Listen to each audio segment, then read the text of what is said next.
اللهم إني أسألك علما نافعا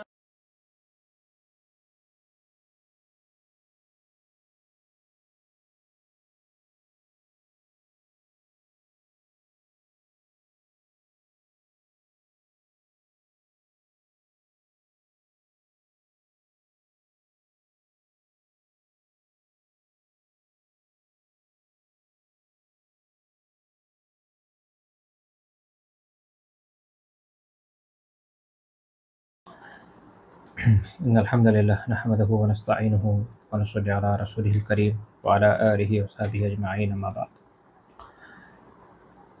আল্লাহ তাআলার অশেষ মেহেরবানিতে গতদিন আমরা সম্পদশালীদের সাথে রাসূলুল্লাহ সাল্লাল্লাহু আলাইহি ওয়াসাল্লামের আচরণ সম্পর্কিত আলোচনা সমাপ্ত করেছি। আলহামদুলিল্লাহ এই বিষয়ক আলোচনা আমাদের হয়ে গেছে। আজকে আমরা আরেকটা বিষয় নিয়ে আলোচনা শুরু করতে যাচ্ছি, সেটা হচ্ছে, এবং এটা লম্বা আলোচনা, সেটা হচ্ছে যারা সম্ভ্রান্ত মর্যাদাবান ব্যক্তি তাদের সাথে রাসূলুল্লাহ সাল্লাল্লাহু আলাইহি ওয়াসাল্লামের আচরণ কেমন ছিল এবং আসলে ইসলামের দৃষ্টিভঙ্গি এক্ষেত্রে কি, এই বিষয়টা আমাদের সামনে চলে আসবে ইনশাআল্লাহ তাআলা। তো গতদিন গত দর্শে মনে হয় এটা বলেছিলাম যে সম্পদ থাকা সম্ভ্রান্ত হওয়া আসলে এক বিষয় না। যিনি সম্ভ্রান্ত, যিনি মর্যাদাবান, তার সম্পদ থাকতে পারে, নাও থাকতে পারে। যেমন কোনো আলিম যিনি সম্ভ্রান্ত এবং মর্যাদাবান কিন্তু তার কোনো সম্পদ নাই। অনেক ইমাম ছিলেন যাদের এই অবস্থা ছিল। ইমাম আমাশ রাহিমাহুল্লাহ তাআলা কুফাবাসীদের ইমাম, হাদিসের বড় ইমাম, ফিকের বড় ইমাম, কেরাতের বড় ইমাম, কিন্তু অনেক দারিদ্র জীবনযাপন করেছেন। কিন্তু উনি অবশ্যই অত্যন্ত মর্যাদাবান ছিলেন, অত্যন্ত সম্ভ্রান্ত ছিলেন। শাসকরাও তাকে সম্মান করতো, ভয় করতো। তো এরকম অনেক ইমামের জীবনে আপনার পাবেন। তো কাজেই সম্পদ থাকলেই সম্ভ্রান্ত মর্যাদাবান হয়ে যাবে এরকম না। তারপর অনেক লোক এরকম আছে যাদের অনেক সম্পদ কিন্তু সম্ভ্রান্ত না। মানুষ আড়ালে আবডালে গালিগালাজ করে, মর্যাদা দেয় না। টাকা দিয়ে সম্মান কিনতে হয়, আসলে তো এটা ভ্যালুয়েবল না। এটা কি ভ্যালুয়েবল? কোনোভাবে ভ্যালুয়েবল না। টাকা দিয়ে সম্মান কিনছে, টাকা চলে যাবে, সম্মান চলে যাবে। কোনো কারণে টাকা ব্যয় করতে পারবে না, দেখবেন সম্মানও চলে গেছে, মর্যাদাও চলে গেছে।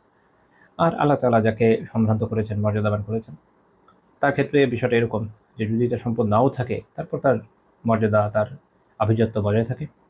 আর যদি সম্পদ থাকে তাহলে তো আরও ভালো। তাহলে উত্তমভাবে সেটা সে ব্যয় করে, সে তার অবস্থান অনুযায়ী ব্যয় করে, এবং এর মাধ্যমে মানুষ তাকে আরও সম্মান করে, মর্যাদা দেয়, তার কথা মেনে নেয়।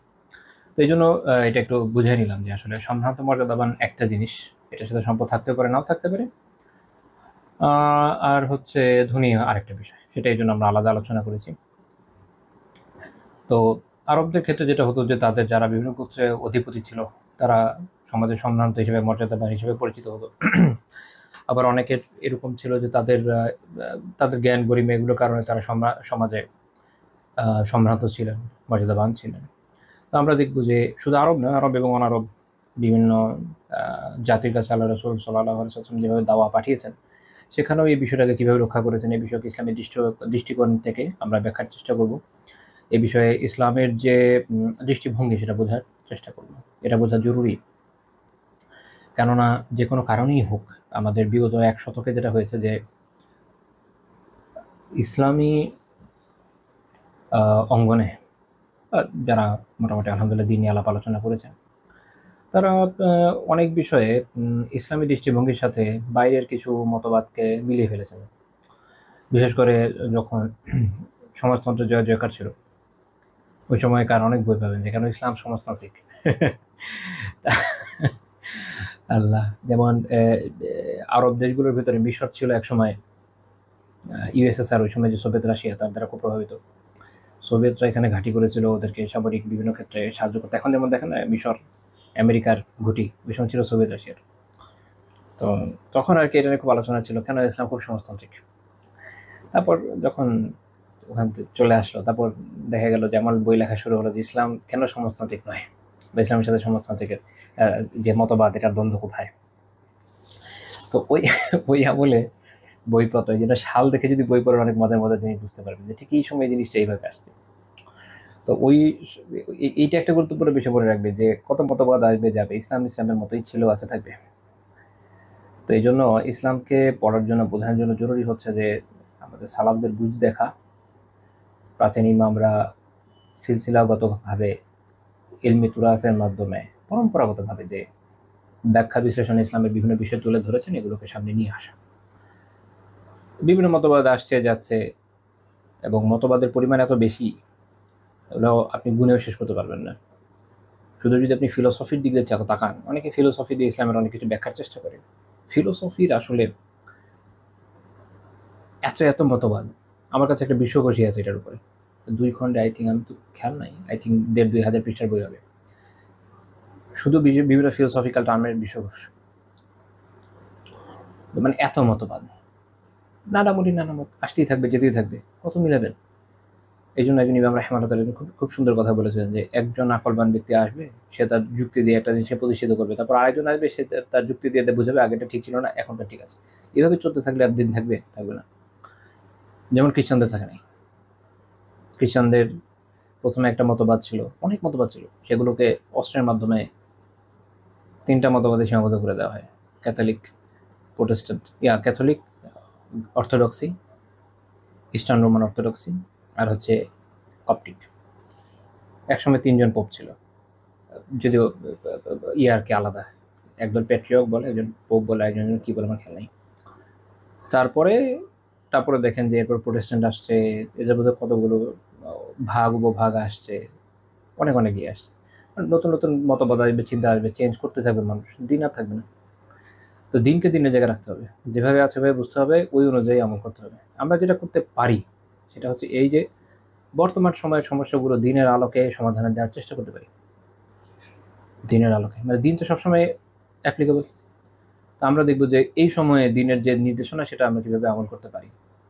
এই সময়ে অনুযায়ী দিনকে ব্যাখ্যা করবো না, দিন অনুযায়ী এই সময়ে সমস্যাগুলো সমাধান খুঁজবো। দুটো পার্থক্য আশা করি আপনারা বোঝেন। তো এই নীতির উপর যদি আমরা চলতে পারি তো আলহামদুলিল্লাহ, আশা করি আমরা হেদায়েতের উপর থাকবো। তাহলে আমাদেরকে হেদায়েত দেন, হেদায়েতের উপর রাখেন। আর যখন আমরা এই চিন্তা করবো যে না, দিনের আলোকে এই সময়কার সমস্যা আমরা ব্যাখ্যা করবো না, আমরা এই সময়ের সমস্যার আলোকে দিনকে ব্যাখ্যা করবো, যাতে দিন আমাদের অনেকের দৃষ্টিকোণ অনুযায়ী এই সময়ের সাথে সাযুজ্যপূর্ণ হয়ে যায়। তখন তাৎক্ষণিক কিছু বেনিফিট হলে হতে পারে যে কিছু কিছু লোকের মনে হতে পারে আচ্ছা ঠিক আছে, দিন এই জন্য খুব ভালো, আমি যেন অ্যাকসেপ্ট করলাম, ইত্যাদি ইত্যাদি। যেমন আমার মনে আছে 80-র দশকে যখন বিবর্তনবাদ নিয়ে অনেক বেশি মাথা ব্যথা ছিল, ওই সময়ে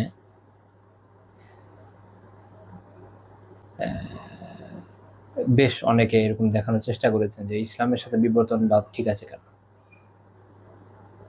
আল্লাহ তাআলা বলেছেন কোরআনে, সবকিছুকে আমি পানি থেকে সৃষ্টি করেছি। ওইটা তো মুফাসসিরিনরা সুন্দর ব্যাখ্যা করে দিয়েছেন অনেক আগে, এটা নতুন করে ব্যাখ্যার দরকারও নেই আসলে।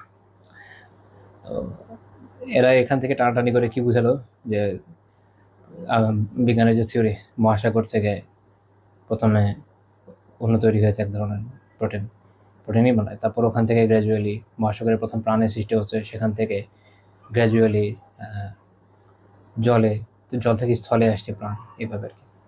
তো দেখানোর চেষ্টা করে যে বিবর্তন ঠিক আছে। তো পরে যেটা হবে যে ধরেন সায়েন্টিফিক্যাল থিওরি অনুযায়ী দেখা গেল যে না, বিবর্তন ঠিক না, এখন কি করবে?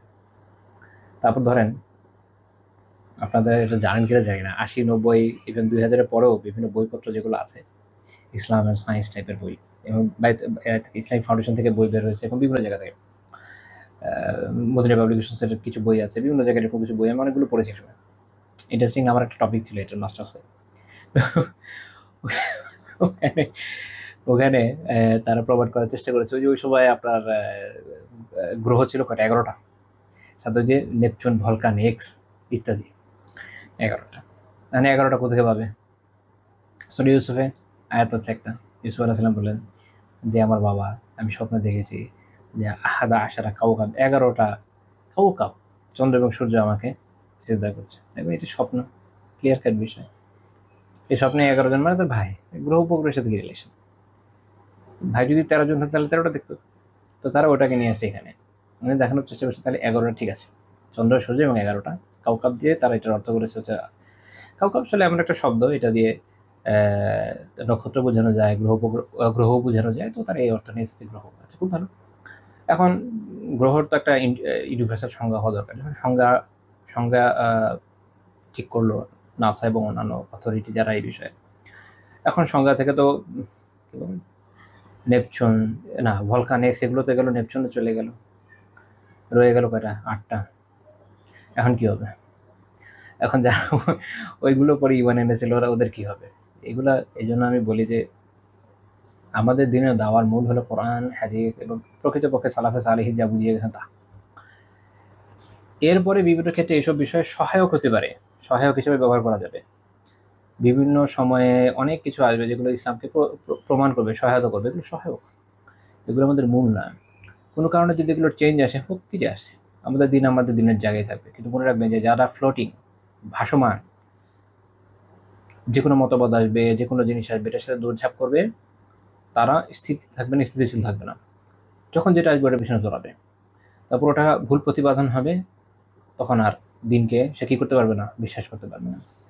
আগেকার ফিলোসফার যারা ছিলেন, ফেলাসুফ, ইসলামী দার্শনিক পাঠ, ওনারা গ্রিক দর্শনের বিভিন্ন বিষয়ের উপর ভিত্তি করে এইভাবে ইসলামকে ব্যাখ্যা করার চেষ্টা করেছেন। ওই আমলে ওটাকে অনেক পস্ট মনে হতে পারে, এখনকার সময় তো মুসিবত।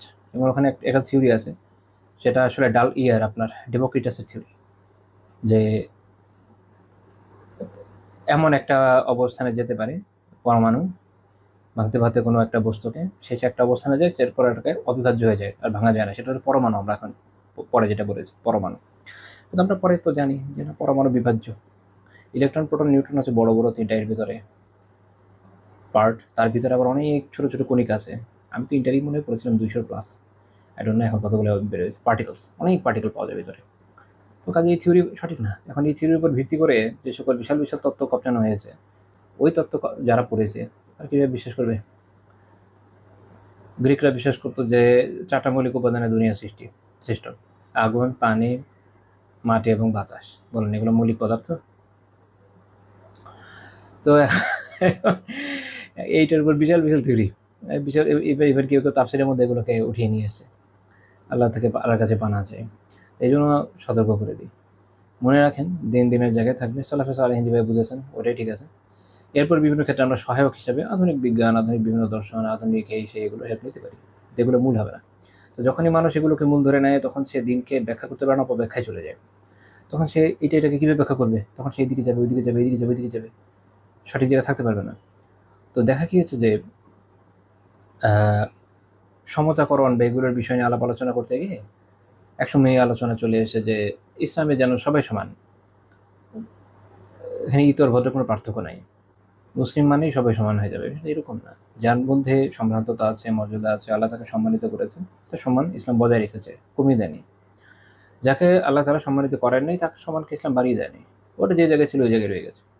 হ্যাঁ, তার যদি তাকওয়া বাড়ে, তার যদি ইলম বাড়ে, আমল বাড়ে, তো আল্লাহ তাআলা তাকে সম্ভ্রান্ত করতে পারেন।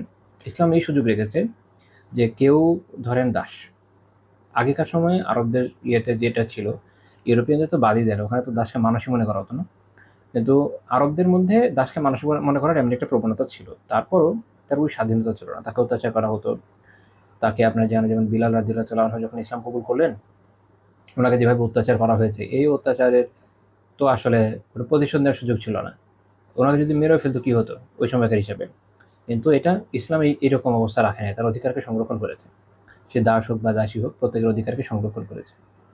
তো এটা একটা গুরুত্বপূর্ণ বিষয়। এবং ইসলাম এই মর্যাদা দিয়েছে যে এর ভিতর থাকা অবস্থায়ও সে মর্যাদাবান হতে পারে, সম্ভ্রান্ত হতে পারে। একটা উদাহরণ দিই, ইকরিমা রাহিমাহুল্লাহ তাআলা ছিলেন আব্দুল্লাহ বিন আব্বাস রাদিয়াল্লাহু তাআলা আনহুর দাস, মুক্ত না, দাস, আজীবন দাসী ছিলেন। ইকরিমা রাহিমাহুল্লাহ তাআলাকে আব্দুল্লাহ বিন আব্বাস রাদিয়াল্লাহু তাআলা আনহু তার বলতে গেলে সকল ইলমই শিখিয়েছেন, উনি তার ইলমের সবচেয়ে বড় ধারক বাহকদের একজন। আর আব্দুল্লাহ বিন আব্বাস রাদিয়াল্লাহু তাআলা আনহুর ইলম আরও যারা নিয়েছেন, যেমন ইবনু জুরাইজ রাহিমাহুল্লাহ তাআলা এবং অন্যরা। তো ইকরিমা রাহিমাহুল্লাহ তাআলা আব্দুল্লাহ বিন আব্বাস রাদিয়াল্লাহু তাআলা আনহুর জীবদ্দশায় ইমামের মর্যাদায় পৌঁছে গেছেন। উনি তখনও দাস, আব্দুল্লাহ বিন আব্বাস তাকে মুক্ত করেননি, পরিপূর্ণরূপে দাস। আব্দুল্লাহ বিন আব্বাস রাদিয়াল্লাহু তাআলা আনহু যখন ঘরে বসে থাকতেন, ইকরিমা রাহিমাহুল্লাহ তাআলা তখন বাইরে ফতোয়া দিতেন, উনি ভিতর থেকে শুনতেন, ঠিক আছে। এইরকম মর্যাদায় উনি পৌঁছে গিয়েছেন। তো উনি যেহেতু ওনাকে মুক্ত করার আগেই মারা গিয়েছিলেন, তারপর ওনার যেই ছেলের ভাগে উনি পড়লেন সম্পদ হিসেবে, তিনি আবার তাকে বিক্রি করে দিয়েছিলেন। তখন মানুষজন বলে, আপনি আপনার বাবার ইলমকে বিক্রি করে দিলেন? উনি পরে তাকে ফেরত নিয়ে এসে আজাদ করে দেন। তো দেখেন, একজন দাস, তিনি মর্যাদায় কোথায় উঠে গেছেন। এরকম একজন দুজন অনেক অনেক দাসের ঘটনা পাবেন। নাফে রাহিমাহুল্লাহ তাআলা, যিনি আব্দুল্লাহ বিন ওমর রাদিয়াল্লাহু তাআলা আনহুর দাস ছিলেন, নাফে রাহিমাহুল্লাহ তাআলার ইলমের অবস্থান দেখেন যে ইসলামে সবচেয়ে উঁচু পর্যায়ের যে সনদ হাদিসের, সেটা হচ্ছে মালিক আর নাফে আর ইবনে ওমর। ইমাম মালিক রাহিমাহুল্লাহ বর্ণনা করেন নাফে রাহিমাহুল্লাহ থেকে, তিনি ইবনে ওমর রাদিয়াল্লাহু তাআলা থেকে। এটা হলো সবচেয়ে উচ্চ সনদগুলোর একটা, বা বলা যায় যে সবচেয়ে উচ্চ সনদই, একদম সর্বোচ্চ সহিহ, আসাহ আসাহ বলা হয়, এটা মানে সবচেয়ে সহিহ। তো এই পর্যায়ের সনদ, তার ভিতরে একজন কে আছে? একজন দাস আছে। অর্থাৎ এইভাবে ইসলাম মানুষকে সম্মানিত এবং মর্যাদাবান করেছে। অর্থাৎ মর্যাদাবান হওয়ার এবং সম্ভ্রান্ত হওয়ার দরজা বন্ধ করে দেওয়া হয় নাই। এরকম না যে আগে কেউ সম্ভ্রান্ত ছিল দুনিয়ার আর কেউ হতে পারবে না, এমন না। আল্লাহ তাআলা যদি আপনাকে তাকওয়ার তৌফিক দেন, ইখলাসের তৌফিক দেন, দেন, ইলম দেন, সম্পদ দেন, গ্রাজুয়ালি আপনি মর্যাদায় উচ্চ ধাপে উঠাতে পারবেন, কোনো সমস্যা না। সেটা ইসলাম কোনো বাধা দেয় নাই। কিন্তু এর মানে এও না যে আগে থেকে সম্ভ্রান্ত মর্যাদাবান, ইসলাম এসে বলবে যে ভাই আর থাকা যাবে না, টাট্টা, ঠিক আছে, তোমরা হচ্ছে শ্রেণী শত্রু, জাতি শত্রু, তোমাদেরকে মেরে ফেলতে হবে, এরকম না। এই পয়েন্টটা মাথায় রাখেন। তো এই জিনিসটা যেহেতু অনেকের মাথায় থাকে না, তারা দেখা যায় যে সম্ভ্রান্ত ব্যক্তিদের সাথে, যাদেরকে আল্লাহ ছাড়া মর্যাদা দিয়েছেন, তাদের সাথে এমন ব্যবহার করে, এবং তখন এই যুক্তি নিয়ে আসে যে ইসলামের তো আসলে কারো অধিক ইয়ে নেই, এরকম না।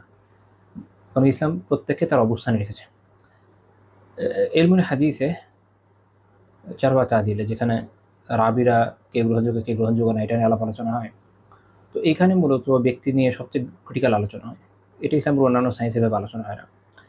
এইখানকার আলোচনা ইমাম মুসলিম রাহিমাহুল্লাহ বলছেন ওনার সহিহ মুসলিমের মুকাদ্দিমা ভূমিকায়, যে ফালা ইউকাসসারু বির-রাজুলিল আলিল কদরি আন দারাজাতিহি ওয়ালা ইউরফাউ মুত্তাবিউল কদরি ফিল ইলমি ফাওকা মানজিলাতিহি। এইখানে যেটা হয়েছে যে ব্যক্তি সুউচ্চ মর্যাদার অধিকারী, তাকে তার অবস্থান থেকে নিচেও করা হয় নাই, আবার যে হীন ব্যক্তি ইলমের ক্ষেত্রে, তাকে তার অবস্থান থেকে উপরে উঠানো হয় নাই। ওয়ায়ুতা কুল্লু যী হাক্কিন ফীহি হাক্কাহু ওয়া ইউনাজ্জালু মানজিলাতাহু। প্রত্যেক হকদারকে তার যথাযথ হক দেওয়া হয়েছে এবং প্রত্যেককে তার মর্যাদা, তার অবস্থানে রাখা হয়েছে।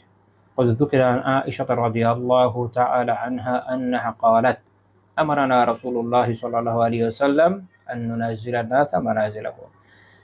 আয়েশা রাদিয়াল্লাহু তাআলা আনহা থেকে বর্ণিত আছে যে তিনি বলেছেন যে আমাদেরকে রাসূলুল্লাহ সাল্লাল্লাহু আলাইহি ওয়াসাল্লাম আদেশ দিয়েছেন যেন আমরা মানুষজনকে তাদের অবস্থানে রাখি, এটা উনি এখানে কোনো সনদ ছাড়াই উল্লেখ করেছেন। এটা ইমাম আবু দাউদ রাহিমাহুল্লাহ তাআলা তার সুনানে সনদ উল্লেখ করেছেন, অন্য ইমামরাও করেছেন। সুনান আবি দাউদের 4842 নম্বর হাদিস, ওখানে একটা অধ্যায় করেছেন, বাবুন ফি তানজিলিন নাসি মানাজিলাহুম, মানুষকে তাদের অবস্থান, তাদের যে মঞ্জিল, তাদের যে অবস্থান, সেখানে রাখা বিষয় কোথায়। রাসূলুল্লাহ সাল্লাল্লাহু আলাইহি ওয়াসাল্লাম বলেছেন যে আনজিলুন নাসা মানাজিলাহুম, মানুষজনকে তাদেরকে তাদের অবস্থানে রাখো।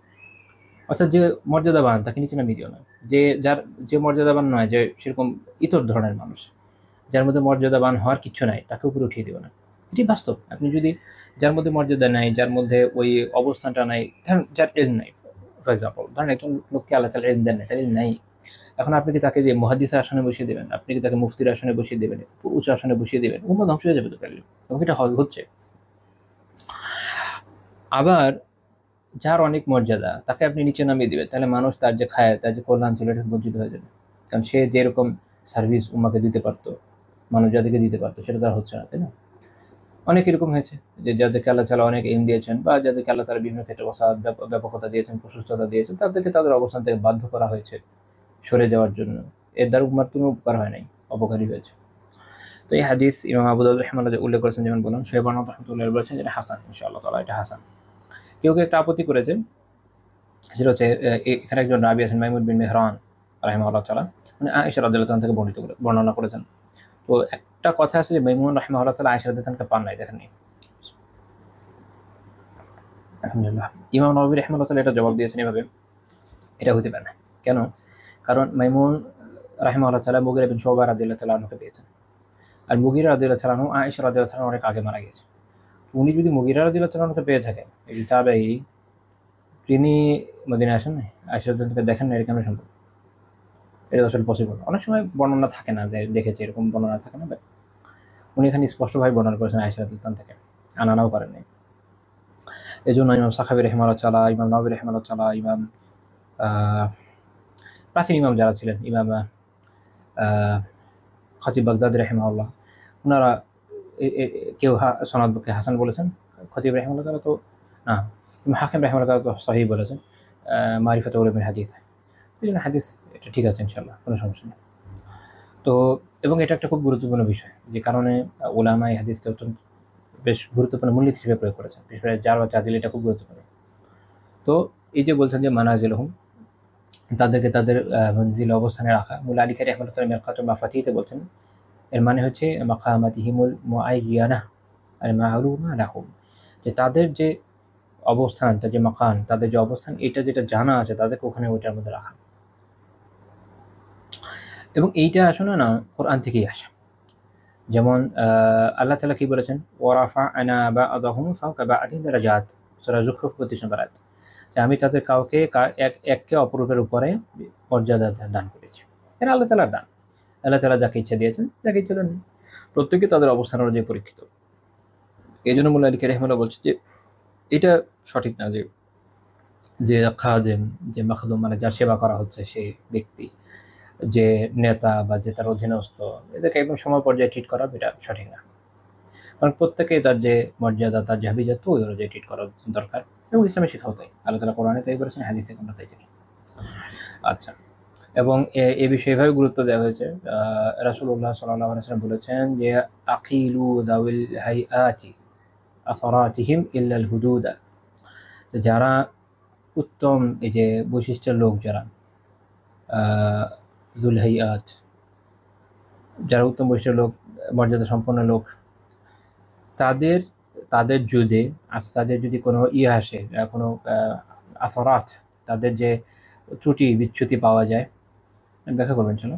মূলত এখান থেকে ছোটোখাটো ত্রুটি, ছোটোখাটো গুনাহ-টুনাহ এগুলোর কথা আসছে, যদি পাওয়া যায় এইটা তোমরা মাফ করো, ইল্লাল হুদুদা, হুদুদ ব্যতীত। হুদুদ কি আল্লাহ তাআলা কোরআনে কয়েকটা শাস্তির কথা উল্লেখ করেছেন, স্পেসিফিকলি বলেছে হুদুদ।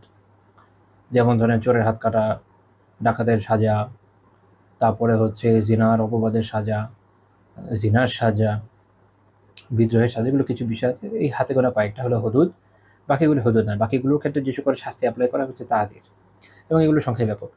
এটা তাদেরের কথা বলা যেমন রাখতে হবে, এটা হুদুদের কথা না। কারণ হাদিসে আছে ইল্লাল হুদুদা, হুদুদের ক্ষেত্রে না। কারণ আল্লাহ তাআলা নির্ধারিত আইন সাজা যেটা, ওখানে কাউকে মাফ করার স্কোপ নেই। কিন্তু উনি বলছেন যে যারা দাবিল হাইয়াত, যারা তো উত্তম বৈশিষ্ট্য অধিকারী লোক, যারা সম্ভ্রান্ত লোক, তাদের ক্ষেত্রে তোমরা তাদের মাফ করো, তো হুদুদ ব্যতীত। এটা সুনান আবি দাউদের 4375 নম্বর হাদিস, শেখ আলবানী রাহমাতুল্লাহ সহিহ বলেছেন। এখান থেকে একটা মাসালা আসছে, যেমন ইমাম আবু ইয়ালা রাহিমাহুল্লাহ আল আহকামুস সুলতানিয়াতে উল্লেখ করেছেন, ইন্না তা'দিবা যিল হাইয়া মিন আহলি সিয়ানা আখাফু মিন তা'দিবি আহলিল বাদাআ ওয়া সাফাহা। উনি বলছেন যে যারা সম্মানিত শালীন ব্যক্তি, যারা তাদেরকে যে তা'দিব করা, তাদেরকে শাসন করা, আদব শেখানো বা তাদেরকে ঠিক করা, এটা অশ্লীল মূর্খ ব্যক্তি যারা খারাপ লোক, তাদের শাসন করা হালকা হবে, এক পর্যায়ের হবে না। তো আল্লাহ তাআলা যাকে সম্মানিত করেছেন, যার সম্ভ্রান্ততা আছে, মর্যাদা আছে, যার ইলম আছে, বা বিভিন্ন ক্ষেত্রে যিনি সম্ভ্রান্ত এবং মর্যাদাবান, তো তাকে কিছু ইতর ধরনের লোকের পর্যায়ে কী করা হবে না, হাদিস অনুযায়ী শাসন করা হবে না, তো যদি তাদের কোনো ভুল পাওয়া যায়। সাইয়্যিদ সাবিক রাহিমাহুল্লাহ তাআলা ফিকহুস সুন্নাতে ব্যাখ্যা করছেন, এর মানে হচ্ছে ইযা যাল্লা রাজুলুন মিম্মান লা ইউরাফু বিশ-শাররি যাল্লাতান আও ইরতাকাবা সাগীরাতান মিনাস সাগাইর আও কানা তা'iআন ওয়া কানা হাযিহি আউওয়াল খাতায়াহু ফালা তুআখিদুহু ওয়া ইযা কানা লা বুদ্দা মিনাল মুওয়াখাযাতি ফালতাকুন মুওয়াখাযাতান খাফীফা। তিনি বলছেন যে এর মানে হলো যে যদি এমন কোনো ব্যক্তি যার থেকে কোনো ধরনের খারাপের কথা জানা যায় না, অর্থাৎ উনি ভালো মানুষ, আলহামদুলিল্লাহ, নেককার মানুষ, দিনদার মানুষ,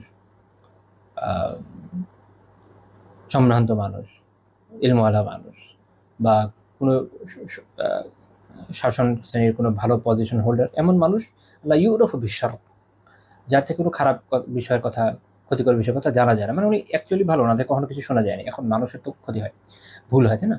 এখন যদি তারপরে জাল্লাহ, কোনো পদস্খলন হয়, বা সে কোনো সগীরা গুনাহসমূহের মধ্যে সগীরা গুনাহ একটা করে, এমন সগীরা গুনাহ যেটার জন্য তা'দীরের দেওয়ার বিধান রয়েছে, বিচারক তাকে ছোটোখাটো সাজা দিতে পারে, এমন জায়গাগুলো। তো অথবা এমন হতে পারে যে তিনি প্রথমবার এরকম একটা ভুল করে বসছেন, এটা উনি এমনি আগে করেননি। তো এই হাদিসের মর্ম হচ্ছে যে তাকে এটার জন্য ধরো না, আর যদি তাকে ধরতেই হয় তাহলে তাকে হালকা সাজা দাও, খুব ভারী সাজা দিও না। তো এটার অনেক বেনিফিট দুনিয়াতেও আছে, কারণ মানুষের খারাপ জিনিসগুলো মনে রাখে। তো একজন মানুষের আলহামদুলিল্লাহ অনেক অনেক খায়ের আছে, অনেক অনেক কল্যাণ আছে, অনেক অনেক নেক আমল তার মধ্যে আছে, ভালো বিষয় আছে তার ভিতরে। তো তাকে যখন এই ধরনের সাজা দেওয়া হবে, তো তাকে উদ্দেশ্য কিন্তু সাজা দেওয়া নয়, এখানে তার উদ্দেশ্য হচ্ছে তাকে সতর্ক করে দেওয়া।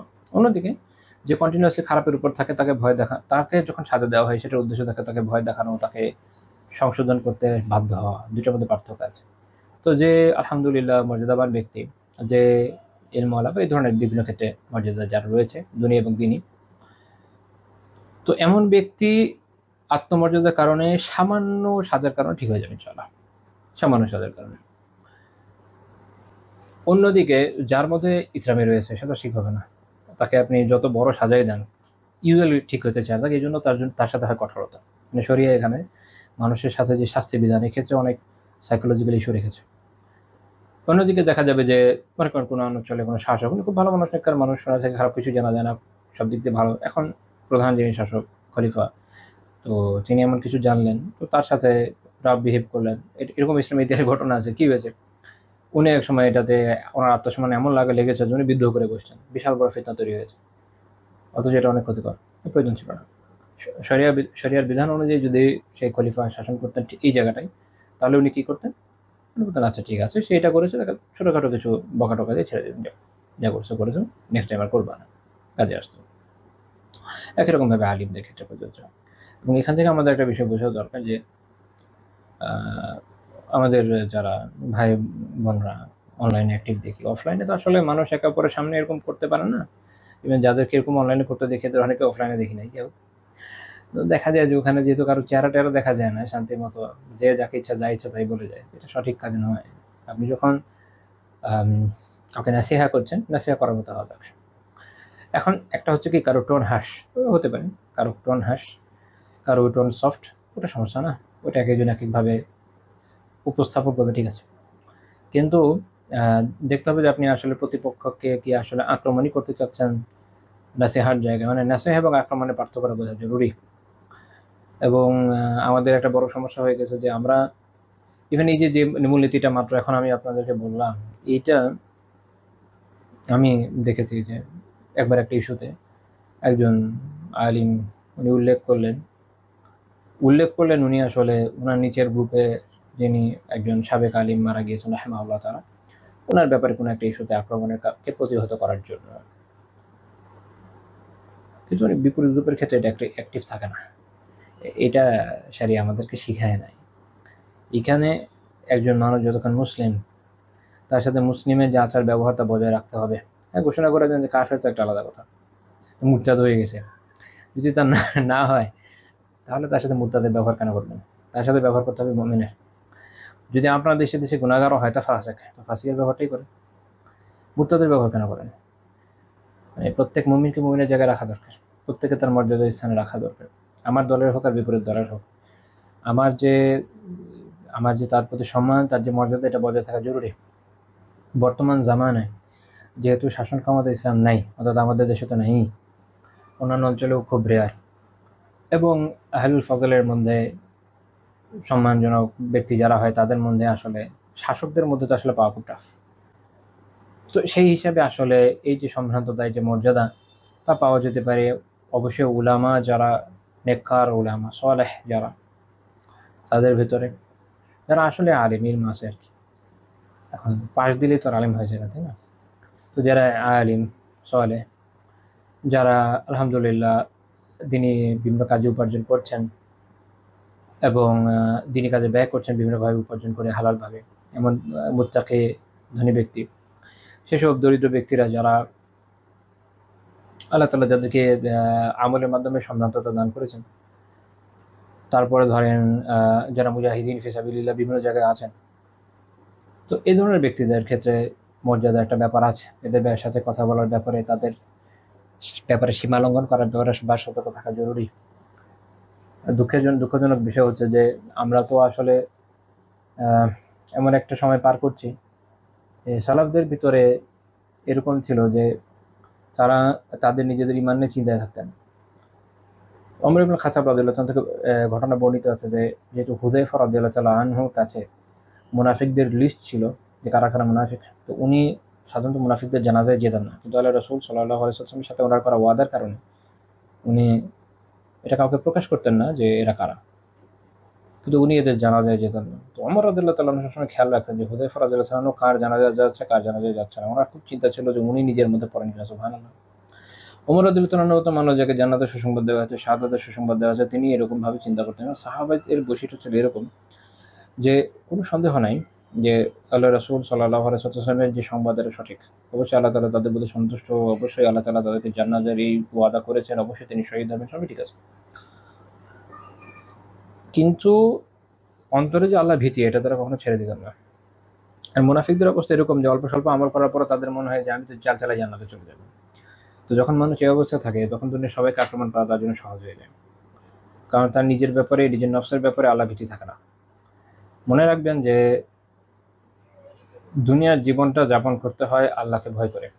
দুনিয়ার জীবনকে যাপন করতে হবে আল্লাহকে ভয় করে, জাহান্নামের ভয় করে, না জানি পড়ে যায় এই ভয় নিয়ে। মৃত্যুর আগে আগে আল্লাহর ব্যাপারে আশাবাদী হতে হবে যে হে আল্লাহ, আমি আপনার ভয়ে সারা জীবন আমল করেছি, এখন আমি আশাব্যঞ্জক বিভিন্ন হাদিস আয়াত থেকে জানবো মুমিনদের জন্য জান্নাতে কি কি সুসংবাদ আছে, আল্লাহ তাআলা তার প্রতি কি কি নাজ নিয়ামত নাজিল দেওয়ার ওয়াদা করেছেন, কবরে যে সুখের বিষয় আছে। এটা হচ্ছে মৃত্যুর আগে হচ্ছে এটা নিয়ে আলোচনার বিষয়। তাহলে যেটা হবে যে এক জীবনটা ব্যালেন্সের উপর যাবে, যেভাবে সালাফরা কাটিয়েছেন। তো ওনারা সারা জীবন ইবাদতে কাটিয়ে দিয়েছেন এই ভয়ে যে না জানি জাহান্নামী হয়ে যান, কারণ মৃত্যুর আগে জানার কোনো উপায় নেই যে আল্লাহ আপনাকে জান্নাত হিসেবে বানিয়েছেন না জাহান্নাম হিসেবে বানিয়েছেন। আর মৃত্যুর আগে তখন যদি আপনি ভয় নিয়ে থাকেন তখন আপনি আশাবাদী হয়ে মরতে পারবেন না, যেটা হওয়া দরকার। তখন আপনাকে আশাবাদ ব্যক্ত করতে হবে যে আশা করি আল্লাহ আমাকে মাফ করবেন। তো এই যে ভয় এবং আশা, এই দুইটার সমন্বয়ের মাধ্যমে জীবনযাপন, এইটা যদি আপনি করতে পারেন তাহলে ইনশাআল্লাহ তাআলা আশা করা যায় পরকালে মুক্তি পাওয়া যাবে। কিন্তু আমাদের হচ্ছে উল্টা, আমাদের জীবনের লম্বা অংশ কেটে যায় আশাবাদে, হ্যাঁ মুক্তি তো পেয়েই যাবে, মানে আল্লাহ তাআলা যেন ওহী নাজিল করেছে এক একজনের বিষয়ে। কিভাবে জানলাম আমি? আর মৃত্যুর আগে তখন ভয় পেয়ে যায় যে সারা জীবন আসলে কিছুই করা হয়নি, কিছুই করতে পারেনি, যেহেতু অতি আশায় ছিল, আমল তো ভয় করেনি।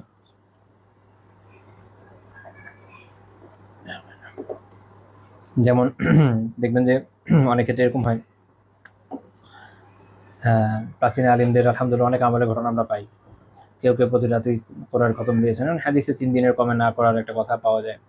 আমি অনেক ভাইকে দেখেছি এটা নিয়ে আলাপ আলোচনা করতে, খুব ভালো, মাশাআল্লাহ, কোনো আপত্তি নেই। উনি কি 3 দিনের খতম করছেন কিনা? না। 3 দিন দূরের কথা, 3 বছরে খতম করেছেন কিনা, এটাও একটা বড় প্রশ্ন। তো তাহলে এই আলোচনা আপনার জীবন অর্থহীন ভাই। 3 দিনই করেন না, 7 দিনই করেন, যেন 1 মাসই করেন, করছেন কিনা। যদি নাই করেন তাহলে এই আলোচনা আপনার জীবনে কি ফল বয়ে আনবে? ফ্রুটলেস। তো সালাফদের জীবন ছিল এরকম আমলপূর্ণ। আলোচনা করার আগে ভাবতেন এটা আমাদের আসলে এই আলোচনাতে কোনো ফায়দা আছে কিনা। ইমাম শাফিঈ রাহিমাহুল্লাহ তাআলাকে একবার একজন প্রশ্ন করলেন একটা বিষয়, উনি চুপ করে বসে আছেন। ওই প্রশ্নকর্তা জিজ্ঞেস করছে যে আপনি কি এটা জানেন না জানেন না? তো উনি বলছেন যে আমি এটা ভাবছি যে তোমার এই উত্তরটা দেওয়া ঠিক হবে কিনা। তো এটা মাথায় রাখতে হবে যে জীবনটা ফ্রুটফুল হওয়া দরকার, ফ্রুটলেস হলে সমস্যা। তো কাজেই এই মূলনীতিটা মাথায় রাখেন, যাদেরকে আল্লাহ তাআলা সম্মানিত করেছেন তাদের ব্যাপারে নিজেদের জবানকে সংহত রাখেন, সংযত রাখেন, যাতে যেমন হাদিস থেকে আমরা জানি যে যে চুপ থাকলো সে নাজাত পেল। তো আমরা যদি চুপ থাকি এটি আল্লাহ তাআলা নাজাত পেয়ে যাব। বিশেষ করে এমন বিষয় যেটা মুস্তাহাদ ফিহ, ইজতিহাদের বিষয়, ওখানে তো আরও না। আর যেই জায়গাগুলোতে এমন বিষয় যেখানে বোঝাই যাচ্ছে যে এটা দিনের জন্য অত্যন্ত ক্ষতিকর, এখানে প্রতিবাদ করার দরকার, সেখানে প্রতিবাদ করেন আদবের সাথে, এবং সেখানে যে শরঈ নির্দেশনা আছে, ভাষা আছে, সেই অনুযায়ী। এখানে অনেক মুশকিল, আমি এটা অ্যাডমিট করি, যে আপনি যত সুন্দর করেই বলেন না কেন, আমাদের দেশে এই বিষয়গুলোকে এমনভাবে নেওয়া হয়েছে যে ওটাও মানুষ মানতে চায় না। যদি আপনি দিনের উপর থেকে সঠিকভাবে প্রতিবাদ করেন তাহলে কাউকে পরোয়া করার দরকার নেই। দেখার বিষয় হচ্ছে যে আপনি কি আসলে সঠিকভাবে করছেন কিনা, এটা মাথায় রাখা দরকার, নয়তো আমরা ভুল করব। মানে আপনার প্রতিবাদ করার জন্য জরুরি না যে আপনি তেল দিবেন, তেল দেওয়ার দরকার নেই, যেটা সঠিক এটা বলে দেন। সুন্দর করে বলেন, ব্যাস যথেষ্ট। না আমাদের সমস্যা হচ্ছে যে ভুল তো বলা যায় না, বলতে গেলে তৈল মর্দন করতে হয়, ওটার কথাও তো শরীয়ত বলে নাই। না আঞ্চলিকতা অনেক সময় এত বেশি প্রাধান্য বিস্তার লাভ করে যে শরীয়তের মূল শিক্ষা মানে ভুলে যায়, ওটাও মাথায় রাখা দরকার।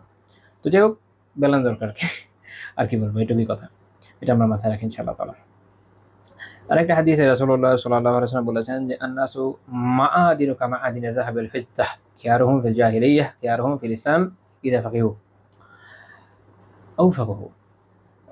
ইমাম মুসলিম রাহমাতুল্লাহি এই হাদিসটা বর্ণনা করেছেন যে মানুষ হচ্ছে সোনার উপর খনির মতো। জাহিলিয়াতে তাদের মধ্যে যারা ভালো, ইসলামেও তারা ভালো যদি তারা কি করে, এটা আসলে একটা আরবি শব্দ, ইযা ফাকিহু আও ফাকাহু দুটোই হতে পারে। নিহায়ার গ্রন্থকার যেভাবে ব্যাখ্যা করেছেন যে যদি আমরা এটাকে এভাবে পড়ি যে ফাকিহু, তাহলে এর মানে হচ্ছে ইযা আলিমা, যখন সে জ্ঞান অর্জন করলো। তো তাহলে মানুষ সোনার উপর খনির মতো, রাইট? মানে সোনার উপর খনি থেকে যেমন আমরা সোনা এবং রূপা বের করে নিয়ে আসতে পারি, মানুষ থেকে সোনা এবং রূপা বের করে নেওয়া যায়। তো এ কাজেই জাহিলিয়াতে যারা উত্তম, আল্লাহ তো তাদেরকে উত্তম চারিত্রিক বৈশিষ্ট্য দিয়েছেন বলেই উত্তম হয়েছে আলহামদুলিল্লাহ। তো সে যখন ইসলামে আসে সে তখন উত্তম থাকে। আমরা দেখি আবু বকর রাদিয়াল্লাহু তাআলা আনহু, আমরা দেখি ওমর রাদিয়াল্লাহু তাআলা আনহু, আমরা সাদ বিন আবি ওয়াক্কাস, আব্দুর রহমান বিন আউফ, তালহা, জুবাইর, যত সাহাবীর নাম বলবেন রাদিয়াল্লাহু তাআলা আনহুম আজমাইন, প্রত্যেকেই জাহিলিয়াতে অসাধারণ মানুষ ছিলেন, আলহামদুলিল্লাহ ইসলামে এসেও অসাধারণ হয়েছেন, তাদের জীবনের সাক্ষ্য দেয়। খুবই রেয়ার যে কেউ, আমার মনে পড়ছে না আমার কারো কথা যিনি জাহিলিয়াতে খুব খারাপ ছিলেন তারপর ইসলামে এসে খুব বড় মর্যাদা পেয়েছেন, এমন না। জাহিলিয়াতেও তারা বড় মানুষ ছিলেন, ইসলামে এসেও বড় মর্যাদা পেয়েছেন। তো তাদেরকে আল্লাহ তাআলা ওই চারিত্রিক বৈশিষ্ট্যটা দিয়েছেন। তো শর্ত হচ্ছে কি, আলিমা, যখন সে জানে, তাকে জানতে হয়, জ্ঞান অর্জন করতে হয়, তখন তার এই মর্যাদাটা বাড়ে। এখন দেখা গেল যে তার ওই জ্ঞানটা নাই, স্বাভাবিকভাবে সে পিছিয়ে যাবে। এই জন্য আমরা দেখি যে জাহিলিয়াতের সময় যারা বড় বড় সর্দার হিসেবে পরিগণিত হয়েছেন এবং অনেক ইসলামে আসার পরও এমনি বিভিন্ন মর্যাদা তাদেরকে দেওয়া হয়েছে, কিন্তু তাদেরকে বড় বড় প্রশাসনিক পদে নিযুক্ত করা হয় নাই। হ্যাঁ, যেমন আবু সুফিয়ান রাদিয়াল্লাহু তাআলা আনহু, উনি জাহিলিয়াতের সর্দার ছিলেন, ইসলামের পর ওনার সর্দারি বনু উমাইয়ার অক্ষুণ্ণ ছিল, তবে ওনাকে খুব বড় কোনো পদে নিযুক্ত করা হয়নি, কারণ যেহেতু উনি ওই হিসেবে এই যে হাদিস ইযা আলিমা, যখন সে ইলম অর্জন করলো, এটা হয়নি। তবে যখন মুআবিয়া রাদিয়াল্লাহু তাআলার কথা আসবে, উনি জাহিলিয়াতেও সম্ভ্রান্ত যুবক ছিলেন, ইসলাম আসার পরে উনি খুব সিনসিয়ারলি ইসলাম শিখেছেন। উনি মক্কা থেকে মদিনায় হিজরত করে এসেছেন, রাসূলুল্লাহ সাল্লাল্লাহু আলাইহি ওয়াসাল্লাম এটাকে গুরুত্ব দিয়েছেন, ওমর রাদিয়াল্লাহু তাআলা গুরুত্ব দিয়েছেন, তাকে দামেশকে প্রশাসক হিসেবে নিযুক্ত করা হয়েছে তার ইলমের জন্য। তো অর্থাৎ যখন আপনি ইলমটা অর্জন করছেন তখন আপনার মর্যাদাটা বাড়ছে, এটা হলো পয়েন্ট। আর যদি এটা ওই যে পেশ দিয়ে পড়া হয় কফের উপরে, তখন এটা হবে যে ইযা সারা ফাকিহান আলিমান, যখন সে আলিম ফকি হয়, ফকিহ ফিকহ স্পেশালিস্ট, জুরিস্ট, তখন অর্থাৎ তখন শর্ত হচ্ছে যে তাহলে তাকে আলিম ফকি হতে হবে। আর আরবরা তারা খাসভাবে ইলমু শারঈয়া, শরঈ ইলমকে বিশেষ করে ফুরুই বা শাখা প্রশাখাগত ইলম, অর্থাৎ ফিকহের বিভিন্ন মাসালা মাসাইল, এটা জানার কথা বলা হচ্ছে এখানে। তো অর্থাৎ জ্ঞান, বিশেষ করে ফিকহের মাসালা মাসাইল যখন জানবে, কারণ ফিকহ এটা জরুরি শাসক হওয়ার জন্য বা এইসব মর্যাদার জন্য, ফিকহ জরুরি। কারণ আমরা যখন বলছি যে এই বিষয়ে এই শাস্তি, এই বিষয়ে এই শাস্তি, এটা আসলে কিসের মাসালা, ফিকহের মাসালা, তো তখন তাকে এটা জানতে হচ্ছে। তো যখন একজন লোক জাহিলিয়াত থেকে এসে, জাহিলিয়াতে এসে ভালো ছিলেন এবং ইসলামে আসার পরে সে ইলম অর্জন করেছে, ফিকহের ব্যাপক জ্ঞান অর্জন করেছে, এটা তার মর্যাদাকে আরও বাড়িয়ে দিয়েছে, তো এটা তাকে অক্ষুণ্ণ রাখছে। এটা সহিহ মুসলিম হাদিস। মুল্লা আলী কারি রাহমাতুল্লাহ মিরকাতুল মাফাতিতে এটা মজার কথা বলেছেন, খুব গুরুত্বপূর্ণ কথা, যেখানে একটা ইঙ্গিত আছে। ইঙ্গিতটা হলো যে খনিগুলোতে, প্রকৃতির যে খনিগুলো, এগুলোতে যেরকম বিভিন্ন উত্তম চরিত্রের মূল্যবান জওহার, মূল্যবান রত্ন রয়েছে, তেমনি এটা যেমন বিভিন্ন রিয়াজা বা কি বলবো এটাকে, পরিশ্রমের মাধ্যমে, প্রশিক্ষণের মাধ্যমে এটাকে বের করে আনতে হয় কষ্ট করে, তাই না? এবার খনির ভিতরে দেখবেন সোনা আছে, রূপা আছে, আমি বললাম যে আসো সোনার রূপা বের হয়ে আসো বললে তার আসবে না, ওটাকে খুঁড়তে হয়, ওটার মেথড আছে, সেই অনুযায়ী যারা শ্রমিক তারা ভিতরে যায়, অনেকগুলো মেথড আছে কিভাবে একটা খনিকে খুঁড়তে হবে। ওপেন সিস্টেম আছে, ভিতরে সুড়ঙ্গ করে যাওয়ার সিস্টেম আছে, আরও কী আছে জন্য, বাট এই দুটো বেশি প্রসিদ্ধ। আবার ওটা কীভাবে ওখান থেকে উঠাতে হয়, কীভাবে উঠালে খনিজটা নষ্ট হবে না, অনেক কিছু, মানে আপনাকে অনেক পরিশ্রম করে এইভাবে খনিজ থেকে কী করতে হয়, সম্পদকে উঠাতে হয়। একইভাবে মানুষের যে নফস, এইটাকে এইভাবে প্রশিক্ষণের মাধ্যমে কষ্ট করে সেখান থেকে এইটার যে রত্নগুলো আছে, উত্তম চরিত্রগুলো আছে, এগুলোকে বের করে আসতে হয়। অর্থাৎ আমি মনে করলাম যে আমি রাতারাতি খুব ভালো আখলাকের মানুষ হয়ে যাব, বড় আলিম ইবাদত গুজার হয়ে যাবে, এটা রাতারাতি হবে না, এটা বহুত পরিশ্রমের কথা। যেমন একদম সালাফের উক্তি মনে আছে আমার, যিনি বলেছিলেন যে আমি 40 বছর রিয়াজত করেছি, 40 বছর মুজাহাদা করেছি নফসের বিরুদ্ধে, তারপরে সে আমার নফসকে বাঘ বানাতে পেরেছে। নফস এমন একটা জিনিস, এটা পাগলা ঘোড়ার থেকে ভয়ানক। একটু ঢিল দিবেন, দরজা করে চলে যাবেন। সালাফরা পাতা দিতেন না নফসের চাহিদাগুলোকে। বেশি চাহিদাকে পাত্তা দিলে নফস আমাদেরকে যে কোথেকে কই নিয়ে যাবে কোনো সীমায় পরিসীমা নেই। যেমন আপনার আলহামদুলিল্লাহ খেতে ভালো লাগে, ভালো রুচি থাকা ভালো, অনেক রুচি নেই, এটা একটা নিয়ম। এখন আপনি কি করলেন, নফস চায় তো টাকা খরচ করে খালি খাচ্ছেন আর খাচ্ছেন, দেখবেন যে খাবার চাহিদা এভাবে বাড়তে থাকবে যেটাকে আপনি কন্ট্রোল করতে পারবেন না। কোনো স্পেসিফিক খাবারের প্রতি আপনার একটা আকর্ষণ আছে, আপনি যদি নফসকে দিতেই থাকেন বাড়তে থাকবে। সলাতে আপনি একদিন দুই দিন জামাত ছাড়বেন, কয়েকদিন পরে জামাতে যেতে ভালো লাগবে না। যাদের চারিত্রিক বিভিন্ন ক্ষেত্রের ইস্যু আছে, যে বিশেষ করে যুবক বয়সে মানুষের একটু আকর্ষণ বেশি থাকে, তো দেখা গেল তার আলহামদুলিল্লাহ একজন ভালো নেককার দিনদার স্ত্রী আছে, যাকে নিয়ে সে সন্তুষ্ট সুখী, কিন্তু তার খুব খাই আছে এখন, মানে খুব চাহিদা আর কি। তো সে দেখা গেল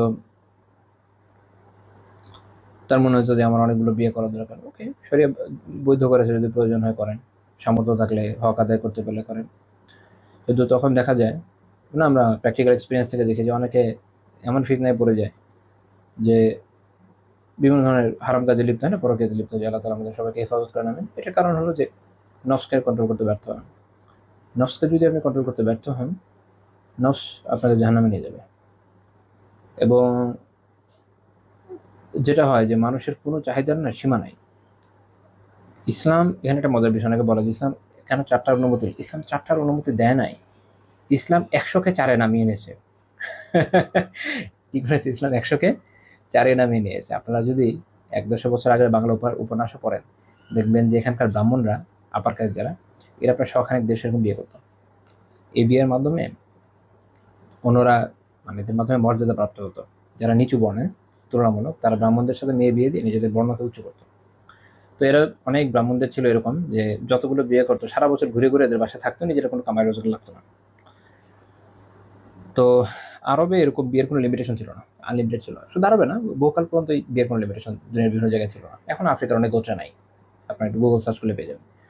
তো ইসলাম এটাকে কমিয়ে আনলো, বলেছেন 4-এর উপর যাওয়া যাবে না, 4 হলো লোয়েস্ট ওয়ান। আপনি এরপরে আসলে আর হক বলে কোনো কিছু রক্ষা করা সম্ভব না মানুষের পক্ষে। এটাই মানে ইসলাম যেহেতু ইউনিভার্সাল রিলিজন, যুগ যুগ ধরে চলবে কেমন রাত পর্যন্ত। এই মুহূর্তে মানুষের যদি সক্ষমতা থাকুক, এভাবে তো এভাবে নাজিত হইতে পারে না যে ঠিক আছে আপাতত 40টা থাকুক, পরে আস্তে আস্তে 10, 20, 30 করে কমতে কমতে একসময় একটা ইয়েতে আসবে, এটা তো আসলে হতে পারে না। তখন এটা একটা খেলনার বিষয় হয়ে যাবে। ইসলাম একটা ফিক্সেশন দিয়ে দিল 4-এর উপর যাওয়া যাবে না, 4 টার্ন বাই টার্ন প্রত্যেকে সময় দিতে থাকুক। তো এটাই অনেক বড় বিষয়। তো মানুষের পুরুষদের ক্ষেত্রে যেটা হয়ে যায়, চাহিদা অনেক ক্ষেত্রে এরকম হয়ে যায় যে সে যদি এটাকে কন্ট্রোল না করতে পারে, একটা লাগাম না দিতে পারে, এটা আসলে 4-এও থাকবে না, আনলিমিটেড হয়ে যাবে। তো মনে রাখেন যে নার্ভসকে নিয়ন্ত্রণে রাখতে হয়, সেটা পারিবারিক সম্পর্কের ক্ষেত্রে হোক, খাবারের ক্ষেত্রে হোক, উপার্জনের ক্ষেত্রে হোক,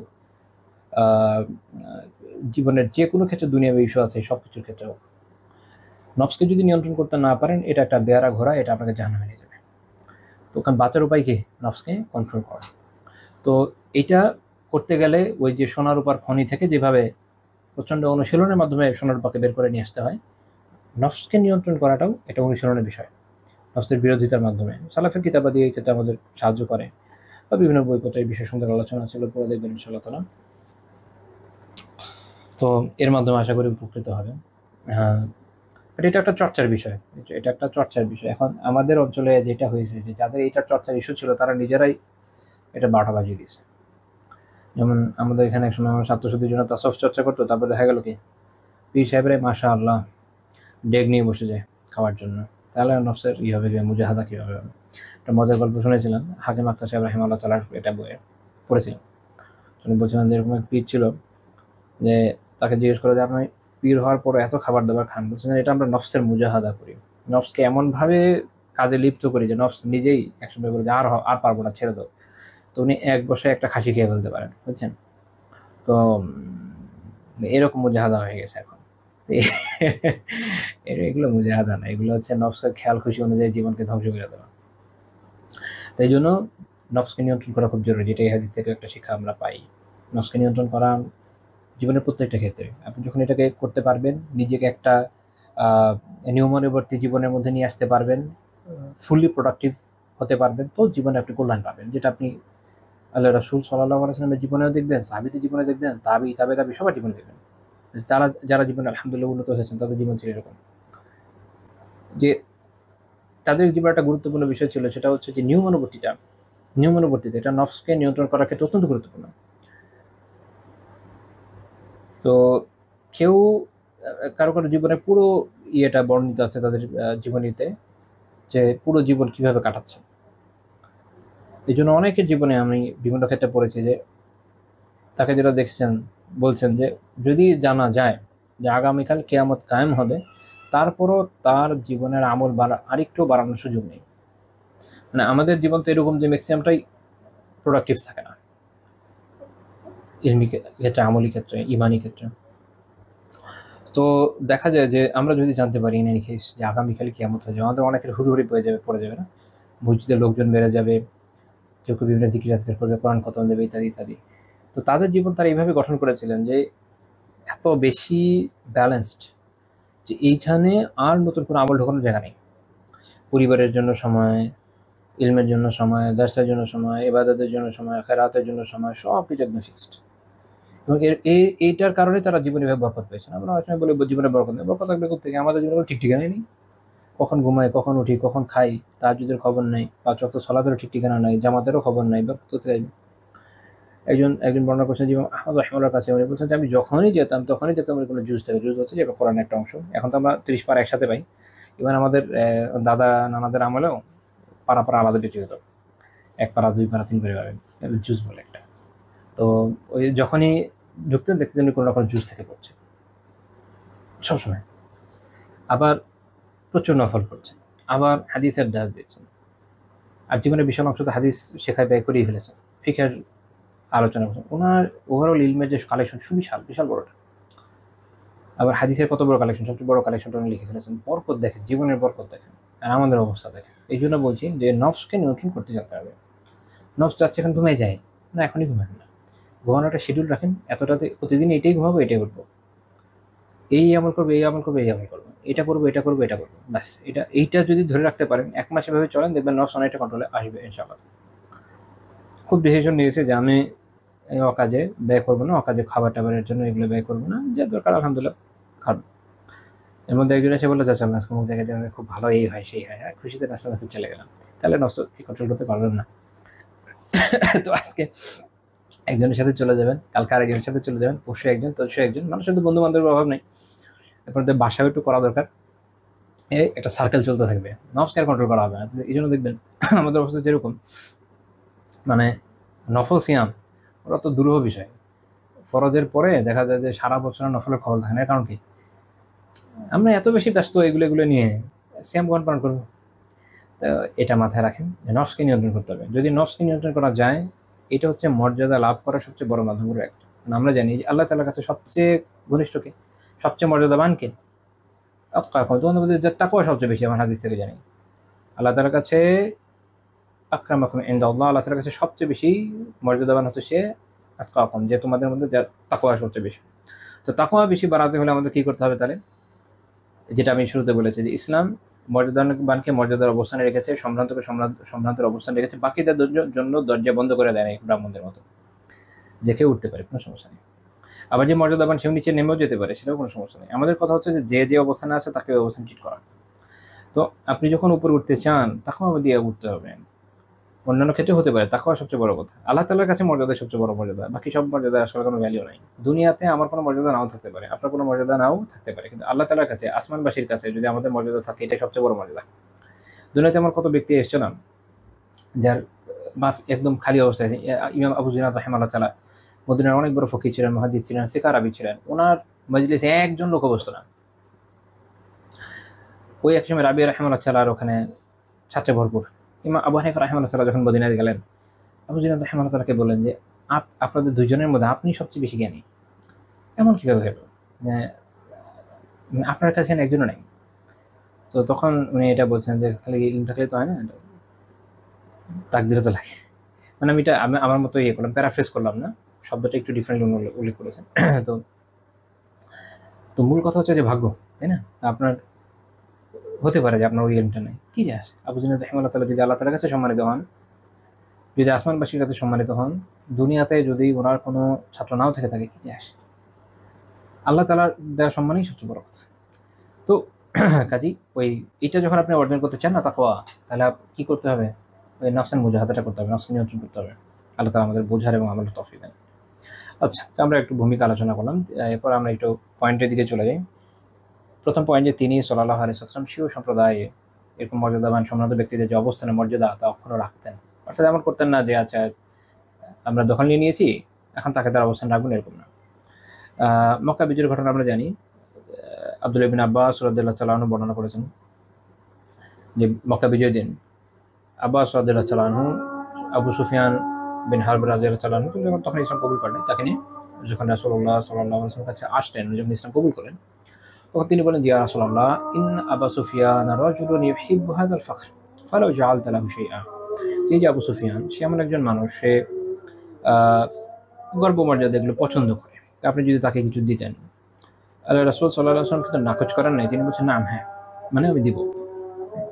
মান দাখালা দার আবি সুফিয়ান ফাহুয়া আমিনুন ওয়া মান আগলাকা আলাইহি বাবাহু ফাহুয়া আমিন। প্রথমে তিনি বলেন যে যে আবু সুফিয়ানের ঘরে প্রবেশ করবে সে নিরাপদ থাকবে। এখন স্বাভাবিক যে ওনার ঘর তো ছোট, আমাদের মতো এখনকার মাল্টি স্টোরেড বিল্ডিং তো না, এখানে তো সারা মক্কাবাসী আনবে না। এই জন্য পরে বললেন যে যে তার নিজের ঘরে দরজা বন্ধ করে রাখবে সেও নিরাপদ থাকবে। তো প্রথমে আবু সুফিয়ান রাদিয়াল্লাহু তাআলা আনহুর সম্মান রক্ষা করা হলো। তিনি যেন মনে না করেন যে আজকে আমি লাঞ্ছিত অবস্থিত হয়ে গেলাম, এরকম না। বরং দেখেন, এইভাবে ইসলাম কিন্তু বিজয় এমনি এমনি হয়নি। বিভিন্ন অঞ্চলকে তরবারির মাধ্যমে জয় করা হয়েছে, সেই সাথে তাদের মনও জয় করা হয়েছে। অন্যান্য বিজয় শক্তিগুলোর স্বভাব হচ্ছে এরকম যে তারা যখন কোনো অঞ্চল দখল করে, সেখানকার সম্ভ্রান্ত মর্যাদাবান ব্যক্তিদেরকে তারা লাঞ্ছিত অপদস্থ করে, তাদেরকে হত্যা করে, তাদের মাথা ঝুলিয়ে রাখে, তাদের পরিবার পরিজনকে উঠিয়ে নিয়ে যায়, বিভিন্ন ধরনের লাঞ্ছনা গঞ্জনা তারা চাপিয়ে দেয়। ব্রিটিশরা আমাদের এখানে করেছে, ফ্রেঞ্চরা ইয়েতে করেছে, আফ্রিকায় করেছে, তারপরে ইভেন নেপোলিয়ন যখন মিশর জয় করে সে ওখানে তাই করেছিল। লা ইলাহা ইল্লাল্লাহ। তারপরে পর্তুগিজরা করেছে, এরকম সবাই কম বেশি করেছে। ইসলামের বৈশিষ্ট্য হচ্ছে এরকম যে এটা তারা করে না, বরং সম্ভ্রান্ত ব্যক্তিরা যদি আলহামদুলিল্লাহ ইসলাম কবুল করেন, ইসলামকে কায়েম করে নিজের জীবনে, তার ওটা অক্ষুণ্ণ থাকে, তাকে তার মর্যাদা রাখা হয়। এর ফলে যেটা হয়, তারা ইসলামকে ভালোবেসে ফেলে যে আমাকে তো অসম্মানিত করা হয়নি। তো তখন সে আরো স্ট্রিক্টলি ইসলামের জন্য কাজ করে। যেমন সোহেল বিন আমর রাদিয়াল্লাহু তাআলা আনহু, উনি ইসলাম কবুলের আগে ইসলামের সবচেয়ে বড় শত্রুদের একজন ছিলেন, কিন্তু ইসলাম কবুলের পরে উনি ইসলামের জন্য এত নিবেদিত প্রাণ ছিলেন যে রাসূলুল্লাহ সাল্লাল্লাহু আলাইহি ওয়াসাল্লামের মৃত্যুর পরে যখন রিদ্দার ফিতনা, ধর্মত্যাগের ফিতনা চারদিকে ছড়িয়ে পড়ল, মক্কাবাসীরা কিন্তু মুরতাদ হয়নি আলহামদুলিল্লাহ। এটার জন্য অবদান দেওয়া হয় যে সোহেল বিন আমর রাদিয়াল্লাহু তাআলা আনহুকে তিনি এমন এক খুতবা দিয়েছিলেন, এমন এক বক্তৃতা দিয়েছিলেন যে সেটা তাদের মনে এভাবে প্রভাব বিস্তার করে যে তারা আর মুরতাদ হয়নি। তো এটা হচ্ছে গুরুত্বপূর্ণ একটা বিষয়, যে এইভাবে যখন আপনি মন জয় করবেন মানুষের, গুরুত্বপূর্ণ মানুষদের, তখন তারা দিনের জন্য বড় খিদমতে আসবে। তো যে বর্ণনাটা মাত্র উল্লেখ করলাম, এটা সুন্নাহ আবি দাউদের 3021 নম্বর হাদিস। আবু সুফিয়ান রাদিয়াল্লাহু তাআলা আনহু, আচ্ছা এই হাদিসের সনদ সহিহ গায়রি শেবানাত রাহিমাহুল্লাহর মতে, আবু সুফিয়ান রাদিয়াল্লাহু তাআলা আনহু পরবর্তী সময়ে ইসলাম কবুলের মাধ্যমে মানে এতটা ত্যাগ তিতিক্ষার পরিচয় দিয়েছেন যে উনি অত্যন্ত বয়স্ক হওয়ার পরও জিহাদে অংশ নিয়েছেন, ইয়ারমুকের যুদ্ধের মতো কঠিন যুদ্ধে উনি অংশ নিয়েছেন।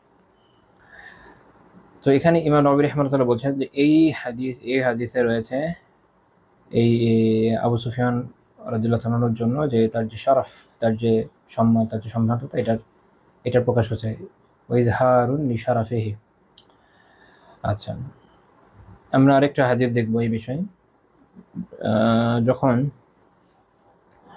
বনু কোরাইজার ইস্যুটা আসলো, সহিহ বুখারী 3043 নম্বর হাদিস।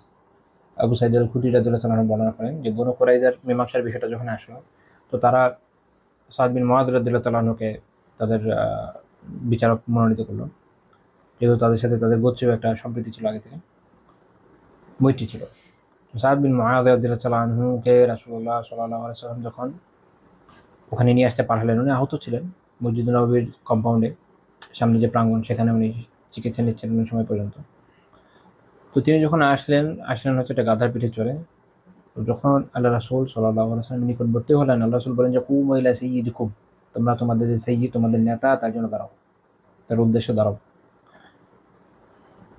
তারপরে তিনি আল্লাহ রাসূল সাল্লাল্লাহু আলাইহি ওয়াসাল্লামের পাশে এসে বসলেন। তো সাদ বিন মুআয রাদিয়াল্লাহু তাআলা আনহু তার নিজের গোত্রের সর্দার ছিলেন। তার এই যে মর্যাদার বিষয়টা, এটা আল্লাহ রাসূল সাল্লাল্লাহু আলাইহি ওয়াসাল্লাম এখানে দেখিয়ে দিলেন। তাকে সম্মান করে তাকে তার উদ্দেশ্যে দাঁড়ানোর নির্দেশ দিলেন। এবং এটা নিয়ে আলিমদের একটি ইখতিলাফ আছে যে উনি কি এটা শুধু আনসারদের বলেছেন না উপস্থিত মুহাজিরদের বলেছেন, আল্লাহু আ'লাম। এইটার কোনো অ্যাকাউন্ট আমার সরাসরি কোনো রেওয়ায়েত আমি পাই নাই, এই কারণে ইখতিলাফটা হয়েছে যে তারা সবাই দাঁড়িয়ে গিয়েছিলেন নাকি শুধু আনসারীরা দাঁড়িয়েছিলেন।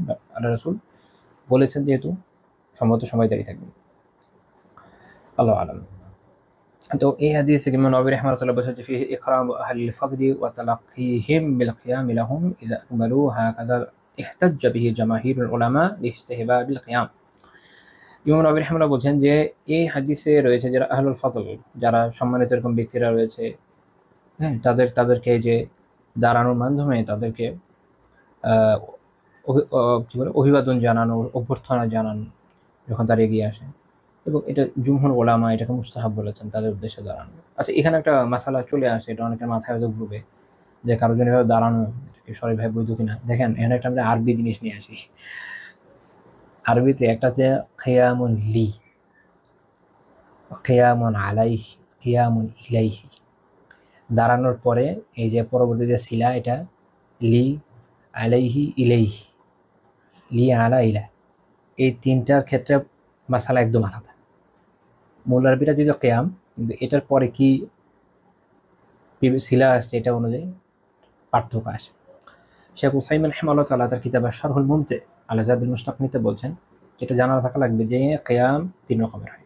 কয় রকমের হয়? তিন রকমের হয়। এটা উনি মাসালা ব্যাখ্যা করেছেন। এটা হচ্ছে আপনার শারহুল মুমতির 8 নম্বর খণ্ডের 71 নম্বর পৃষ্ঠায় আছে। এক হচ্ছে কিয়ামুল্লাহু, কারোর জন্য দাঁড়ানো। কারোর জন্য দাঁড়ানো মানে হচ্ছে এরকম যে কেউ প্রবেশ করলো আমার কাছে এসে, আমার বাসায় ধরেন আসলো একজন ব্যক্তি, যে সম্মানিত ব্যক্তি, হতে পারে আমার বাবা, হতে পারে আমার মা, হতে পারে আমার শিক্ষক, হতে পারে একজন আলিম, হতে পারে একজন শাসক, এরকম একজন সম্মানিত ব্যক্তি এসে দাঁড়ালো। এখন আমি যখন সে ঢুকলো, আমিও আমার বসার জায়গা থেকে দাঁড়িয়ে গেলাম, হ্যাঁ কেমন আছেন, ভালো আছেন, মুসাফা করলাম, সালাম কালাম হলো, তাকে বললাম যে আসেন আমার জায়গায় বসেন বা পাশে বসেন, তারপর আমি বসে পড়লাম। উনি বলছেন যে এটা জায়েজ। এটা হচ্ছে কি কিয়ামুল্লাহ, কারোর জন্য দাঁড়ানো। এরপর হচ্ছে আল কিয়ামু ইলাইহি, এটা হচ্ছে কারো উদ্দেশ্যে দাঁড়ানো, কারো দিকে দাঁড়ানো, যেটা এই হাদিস আমরা পেলাম কুমু ইলা সাইয়্যিদিকুম, তোমাদের নেতার উদ্দেশ্যে দাঁড়ানো।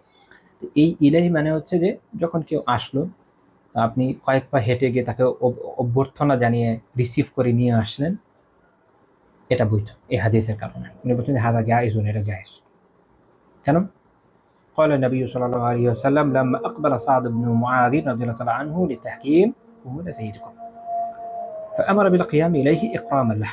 উনি বলছেন যে এই কারণে হচ্ছে নবী সাল্লাল্লাহু আলাইহি ওয়াসাল্লাম যখন সাদ ইবনে মুআয রাদিয়াল্লাহু আনহু বিচারের জন্য আনলেন, তিনি যখন এলেন বিচারের জন্য সাদ ইবনে মুআয রাদিয়াল্লাহু আনহু, তখন নবী সাল্লাল্লাহু আলাইহি ওয়াসাল্লাম কি বললেন? তোমাদের সাইয়্যিদের উদ্দেশ্যে দাঁড়াও। তিনি তার সম্মানের জন্য ইকরামান লাহু, তার সম্মানের জন্য তার দিকে দাঁড়ানোর নির্দেশ দিয়েছে। তো কাজে এরকম একটু এগিয়ে গিয়ে তাকে অভ্যর্থনা জানানো, কাউকে সম্মানিত ব্যক্তিদেরকে, কোনো সমস্যা নেই। তো যে একজন অনেকে প্রশ্ন করে যে ক্লাসরুমে যদি টিচার ঢুকে যায়, আমরা দাঁড়ালে কি এটা বৈধ হবে? বৈধ হবে, কোনো সমস্যা নেই, কিন্তু সম্মান দেখানোর জন্য দাঁড়াচ্ছে। আর আরেকটা হচ্ছে আলা আল কিয়ামু আলা শাখস,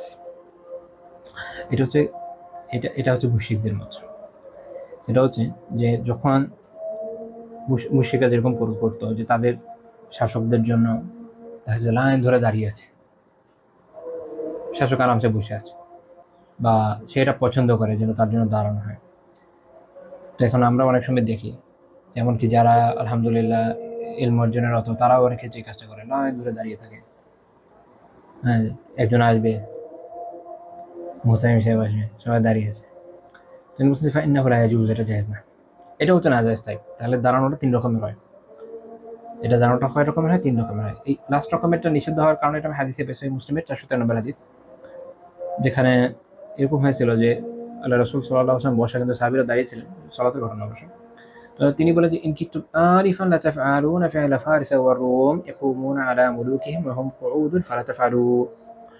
যদি কিছুক্ষণ আগে তোমরা যেটা করলা, তোমরা যেভাবে কাজটা করলে, এটা পারসি এবং রোমানদের মতো কাজ।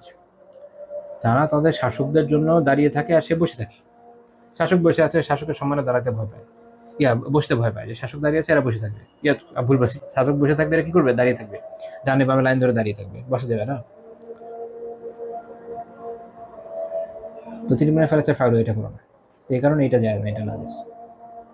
আর অন্য হাদিস থেকে আমরা জানি যে কেউ যখন নিজের জন্য এটা পছন্দ করে যে তার জন্য মানুষ দাঁড়ায়, তখন এটা তার জন্য জাহান্নামের কারণ হয়। তাহলে এটা নিজের আত্মিক বিষয়। কিন্তু যে নিজে আমল করছে অপরের উদ্দেশ্যে, সম্মানিত ব্যক্তির উদ্দেশ্যে, তার জন্য সমস্যা। দুটোর মধ্যে পার্থক্য আছে। ধরেন আমি কোনো আলিমের জন্য, কোনো সম্মানিত ব্যক্তির জন্য দাঁড়িয়ে গেলাম তাকে অভ্যর্থনা জানাতে, আমার জন্য যায়, সমস্যা নেই। এখন সে অপছন্দ করে যে কেউ দাঁড়ালো না আমার জন্য, বেয়াদব, আমি এত বড় আলিম, আমি এত বড় পীর, আমি এত বড় নেতা, আমি অমুক, আমি খ্যাতা, আমি আসছি, আমার জন্য কেউ দাঁড়ায়নি, তখন এটা হচ্ছে তার জন্য অহংকারের পরিচয়, এটা হারাম তার জন্য। দুটোর মধ্যে একটু পার্থক্য আছে, এটা বোঝা লাগবে। অনেক সময় এক সাইড বুঝে, এক সাইড বুঝে না। তো আমি এই জন্য ব্যাখ্যা করে দেওয়ার চেষ্টা করলাম যেগুলো আমি এই বিষয়ে কি উল্লেখ করেছি। তো এখানে আমরা দেখলাম যে সাদ রাদিয়াল্লাহু আনহুর জন্য যে রাসূলুল্লাহ সাল্লাল্লাহু আলাইহি ওয়াসাল্লাম যে সম্মানের ব্যবস্থাটা করলেন, এখান থেকে বোঝা গেল যে সম্মানিত ব্যক্তির যে অসম্মান, তার যে অবস্থানটা, তার সম্প্রদায়ের কাছে আল্লাহ রাসূল ক্ষুণ্ণ রেখেছেন।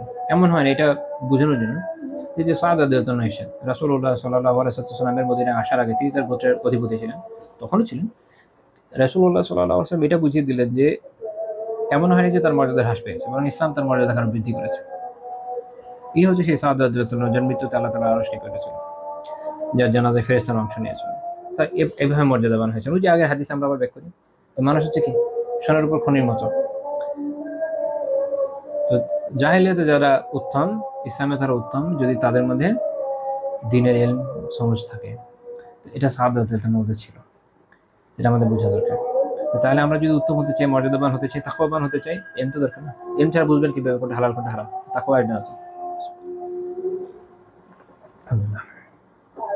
এরপরে পয়েন্ট, রাসূলুল্লাহ সাল্লাল্লাহু আলাইহি ওয়াসাল্লাম তাদেরকে, যারা এরকম সম্ভ্রান্ত ব্যক্তি ছিলেন, তাদেরকে দিনে আনতে সচেষ্ট হতেন, চেষ্টা করতেন যেন তারা দিনে আসে, কারণ এর মাধ্যমে ইসলাম সম্মানিত হয়, শক্তিশালী হয়। খুব স্বাভাবিক যে যাদেরকে আল্লাহ তাআলা প্রভাব দিয়েছেন, প্রতিপত্তি দিয়েছেন, তারা যখন দিন পালন শুরু করে কোনো বিষয়ে, তখন এলাকার মানুষের জন্য, ওই অঞ্চলের মানুষের জন্য, তার গোত্রের জন্য, দলের জন্য, সবার জন্য দিন পালন করা অনেক সহজ হয়। অন্যদিকে যারা এরকম না, তাদের ফলে অন্যদের জন্য দিন পালন কঠিন হয়। যেমন ধরেন কোনো একটা, আমরা একটা উদাহরণ দিই নাম উল্লেখ ছাড়া, কোনো ধরেন বাংলাদেশের কোনো একটা ইনস্টিটিউশন, একটা এডুকেশনাল ইনস্টিটিউশন, আলহামদুলিল্লাহ সেটার প্রধান, সেটা ক্ষমতাবান ব্যক্তি যারা, তারা দিনদার, তারা, এবং তাদের ভালো লবিং আছে, তো তারা ওখানে যারা দিন পালন করতে যায়, তারা তাদের জন্য সুন্দর সুযোগ করে দিল, মসজিদের ব্যবস্থা করে দিল, মেয়েদের আলাদা নামাজের ব্যবস্থা করে দিল, আলহামদুলিল্লাহ কোনো সমস্যা হবে না। কিন্তু দেখা গেল যে সে নিজে বিপক্ষে, তো সে যখন সমস্যা তৈরি করে যে না দিব না এই সুযোগ, তখন মানুষের জন্য কি পরিমাণ টাফ হয়ে যায়, বাচ্চা কাচ্চাদের জন্য দিন পালন অনেক কঠিন হয়ে যায়। তো এটা একটা জায়গা বললাম, সামগ্রিকভাবে বিষয়টা তো এরকমই, দুনিয়াতে ভাবে চলে। তো রাসূলুল্লাহ সাল্লাল্লাহু আলাইহি ওয়াসাল্লাম এই জন্য সবসময় চাইতেন যে এই ধরনের ব্যক্তিরা দিনে আসে। আপনারা জানেন যে ইমাম রহমান হাদিস উল্লেখ করেছেন, সুনান তিরমিজি 3681 নম্বর হাদিস, হাসান সহিহ সনদে। ইবনে উমর রাদিয়াল্লাহু আনহু বলেন যে আল্লাহ রাসূল সাল্লাল্লাহু আলাইহি ওয়াসাল্লাম দোয়া করেছেন। কি দোয়া করেছেন? আল্লাহুম্মা আ'ইজ্জাল ইসলাম বিআহাব্বি হাযাইনি রাজুলাইনি ইলাইকা বিআবি জাহলিন আও বিউমর ইবনুল খাত্তাব। যে আল্লাহ, আপনি ইসলামকে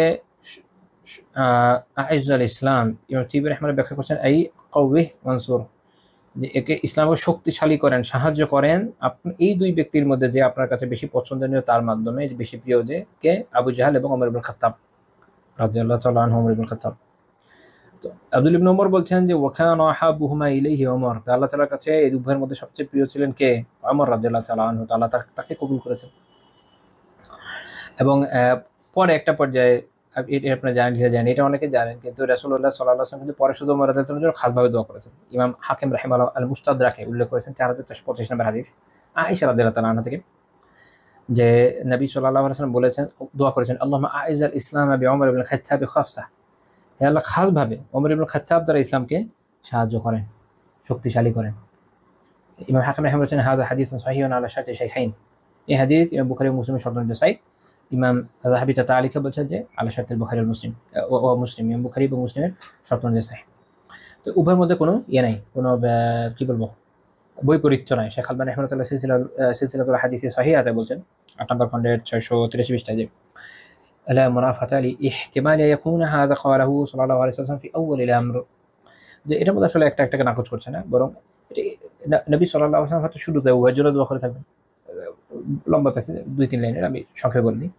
তো পরে যখন তিনি দেখলেন যে আবু জাহালের ইসলামের প্রতি যে দুশমনী, শত্রুতা, আল্লাহ রাসূল সাল্লাল্লাহু আলাইহি ওয়াসাল্লামের প্রতি যে শত্রুতা, তখন তিনি দাআ আলী ওমর খাসসাহ, তখন তিনি খাসভাবে শুধু ওমর রাদিয়াল্লাহু তাআলার জন্য দোয়া করলেন। ফাস্তাজাবা আল্লাহু দুআআহু ওয়া আ'আজ্জাল্লাহু বিহি দীনাহু, ফলে আল্লাহ তাআলা তার দোয়াকে কবুল করলেন এবং ওমর রাদিয়াল্লাহু তাআলার মাধ্যমে দ্বীনকে শক্তিশালী করলেন। কামা হুয়া মা'রুফ ফি সিরাতি, যেমন এটা তার সিরাত থেকে, তার জীবনী থেকে আমরা জানি। যেমন আব্দুল্লাহ ইবনে মাসউদ রাদিয়াল্লাহু আনহু কি বলেছেন সহিহ বুখারী riwayat, মা জিন্না আ'iজ্জাতান মুযু আসলামা ওমর, ওমরের ইসলাম গ্রহণের পর থেকে আমরা শক্তিশালী হলাম, সম্মানিত, ইজ্জতপ্রাপ্ত।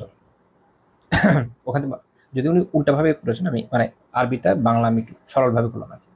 অর্থাৎ ওমর ইসলাম গ্রহণের মাধ্যমে ইসলাম কি হয়েছে, শক্তিশালী হয়েছে। তো কাজে এটা জরুরি, তাই জন্য আল্লাহ রাসূল সাল্লাল্লাহু আলাইহি ওয়াসাল্লাম দোয়া করেছেন। এবং তিনি যখন তায়েফে গেলেন, জাদুল মাআদ ইমাম ইবনে কাইয়িম রাহিমাহুল্লাহ উল্লেখ করেছেন যে যখন তায়েফে গেলেন 10 দিন ছিলেন ওখানে। ফাকামা বাইনহুম আশারাতা ইয়াম, একদিন দুদিন কিন্তু না, আমি জানি আপনারা জানেন, 10 দিন ছিলেন। এবং এই সময়ের মধ্যে তিনি তাদের যত সম্ভ্রান্ত ব্যক্তি আছে তাদের প্রত্যেক আহ্বান করলেন, লা ইয়াদাউ আহাদা মিন আশরাফিহিম ইল্লা জাআহু ওয়া কাল্লামাহু, যত সম্ভ্রান্ত ব্যক্তি আছে সবার কাছে গেছেন, এদের সাথে কথা বলেছেন, ইসলামের দাওয়াত দিয়েছেন। তারা কি বলেছে, উখরিজু মিন বালাদিনা, আমাদের অঞ্চল থেকে বের যাও। তো দাওয়ার ক্ষেত্রে এটা একটা গুরুত্বপূর্ণ পলিসি, যে যারা সম্ভ্রান্ত ব্যক্তি আছেন তাদের কাছে দাওয়া করা, কারণ তাদের ইসলাম গ্রহণের মাধ্যমে ইসলাম যতটা বেনিফিট পায় এটা অন্যদের মাধ্যমে তুলনামূলক কম পায়, এবং তাদের ইসলাম গ্রহণের মাধ্যমে ইসলাম শক্তিশালী হয়। তো যাই হোক, আজকে আমাদের আলোচনা এই পর্যন্ত থাকবে। ইনশাআল্লাহ তাআলা আমরা আগামী দিনের পরবর্তী পর্যায়ে আলোচনা শুরু করবো। সুবহানাকাল্লাহুম্মা ওয়া বিহামদিকা লা ইলাহা ইল্লা আনতা আস্তাগফিরুকা ওয়া আতুবু ইলাইক।